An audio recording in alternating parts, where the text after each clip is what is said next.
देखिए आपको दिखाएंगे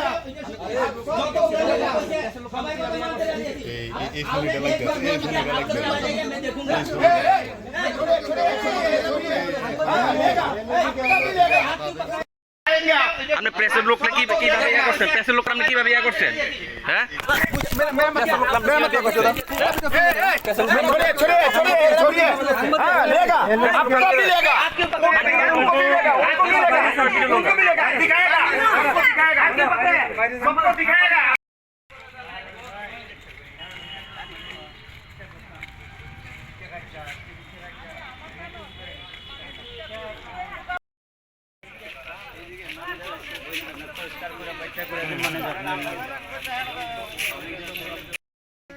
থাকতে পারি না, কানে দিয়া ঢুকে।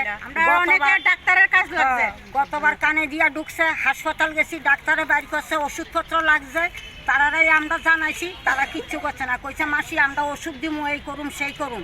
রাত্র হইলে সবগুলি লাইট অফ করে রাখে, নাইট ডিউটি যারা করে তারা। আর সব ফুকারি আমরা এদিকে লাইটের আলো দেখা যাইয়া আমরা বাড়ি ঘরে থাকতে পারি না।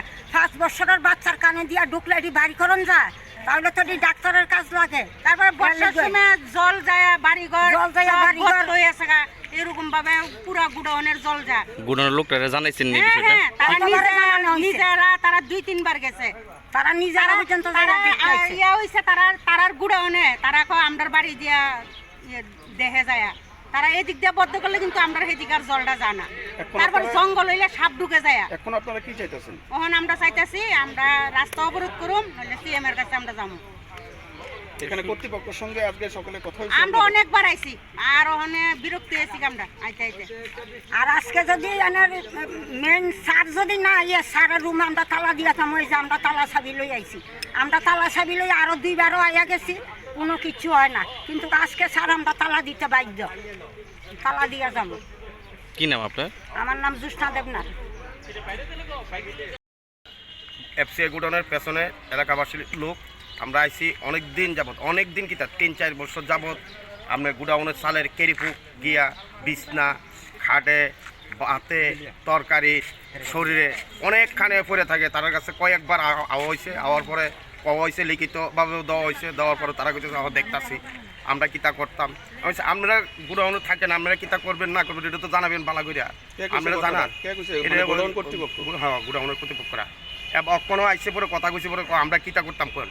আর এটা করলে কি আমরা থাকুম কেমনে? খাইতাম বসে খাওয়ানোর তরকারি ভিতরে ডাকনা উড়াই দিয়ে কেরিফুক কালো হয়ে রয়েছে।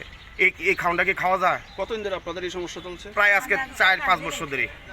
4-5 বছরের মধ্যে কত? আমরা 2-3বারই আইছি, আরো বেশি জানা হয়েছে, লিখিতভাবে জানাইছি। এরপর ওইটা নিয়ে তারা কোনো কিছু ইয়া করছে না। এখন তো আপনার 1 সপ্তাহ যাবত তো অতিরিক্ত পরিমাণ, মানে যেটা থাকুনের মতো সম্ভব না। এখন আপনাদের নেক্সট মানে পরবর্তী ভূমিকা কি? পরবর্তী ভূমিকা যদি তারা এখন এটার কোনো সুরক্ষা না করে, আমরা আগামী দিন হইলে রাস্তা অবরোধ করুন, আর না হলে আমরা সিএম এর কাছে সবাই মিলে যায় ইয়া করুন, ডেপুটেশন দিব। আপনার নাম?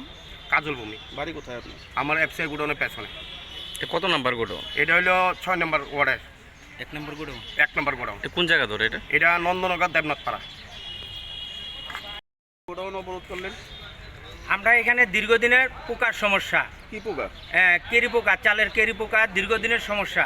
আমরা গোডাউনের পাশে রই, আমরা এই এরিয়ার মধ্যে দীর্ঘদিনের সমস্যা। আমরা একে একে তারার এফসিআইতে কয়েকবার আমরা কমপ্লেন করছি এবং লিখিতভাবে কমপ্লেন করছি। তাতে আছে না কোনো সুরাও হয় না, তার কোনো রেজাল্ট পাইছেন আপনারা? তার কোনো রেজাল্ট এখন পর্যন্ত জিরো পাইছি আমরা। আজকে এখন আপনাদের সমস্যাটা কি হইতেছে? এখন আমাদের সমস্যা হয়েছে লাস্ট তাদেরকে আজকে আমরা আপনাদের মাধ্যমে একবার লাস্ট ওয়ার্নিং তারা দিয়ে যাবো, যদি আমাদের প্রকাশ যদি সমস্যা যদি না মিটে আমরা রাস্তা অবরোধ করুম, নাহলে আমরা সিএম এর কাছে যাইতে বাধ্য। আমরাও বাঁচতে চাই। গোডাউনের কর্তৃপক্ষকে জানিয়েছেন, তারা কি বললো? গোডাউনের কর্তৃপক্ষের যখন জানানো হয়েছে তারা বলছে আমরা দেখতেছি, আমরা এটার সমস্যাটা মিটামো। কিছুদিন দীর্ঘদিনের এদিকে সমস্যা, জঙ্গলের সমস্যা, লম্বা সাপের সমস্যা, আমরা অবশ্য তার পোকা না কয়েকবার দেখাইছি, এখনও আমাদের এখানে পোকা আছে, তোমরা পোকাগুলো কই সবাই দেখেন, সবার কাছে দেখেন আমাদের পোকাগুলো সমস্যা, দেন তোমার পোকাগুলো দেখেন একে একে ডিব্বির মধ্যে, এই যে দেখেন আপনারা পোকাগুলা একে একে দেখেন। আমরা দীর্ঘদিনের সমস্যা, কানে ঢুকে খাইতে বইতে পারি না, ঘুমাইতে পারি না, তরকারি বিতে পড়ে থাকে। হ্যাঁ আমরা তো বাঁচার ইচ্ছা। আমি ত্রিপুরার মুখ্যমন্ত্রী ডক্টর প্রফেসর মানিক সাহার কাছে বিনীত অনুরোধ যে আমাদের খাদ্যমন্ত্রীর সাথে যোগাযোগ করে আমাদের এফসিএ গোডাউনের যে পোকাগুলো আছে এগুলা যাতে একটু সমস্যা সমাধান করা হয়, তা থেকে আমি সিএম এর কাছে কৃতজ্ঞতা থাকবো। এটা কত নাম্বার গোডাউন? এটা হয়েছে আমাদের 6 নম্বর বিধানসভা, ওয়ার্ড নাম্বার 6 এবং বুথ নাম্বার হয়েছে 47। বর্ষার দিনে গোডাউনের জল সব আমাদের বিল্ডিংয়ের ওইদিকে যায়, সেটা বাড়ি ঘরে সব হয়েছে। এখানেরও কর্তৃপক্ষরা আমরা নিয়ে দেখাচ্ছি, তারা কইছে আমরা এটা দেখছি, নিজের চোখে দেখছি, আমরা এটারে শেষ করবো, আমাদের অফিসে আমরা এটা জানাবো। আমরা দীর্ঘদিনের সমস্যা এক না।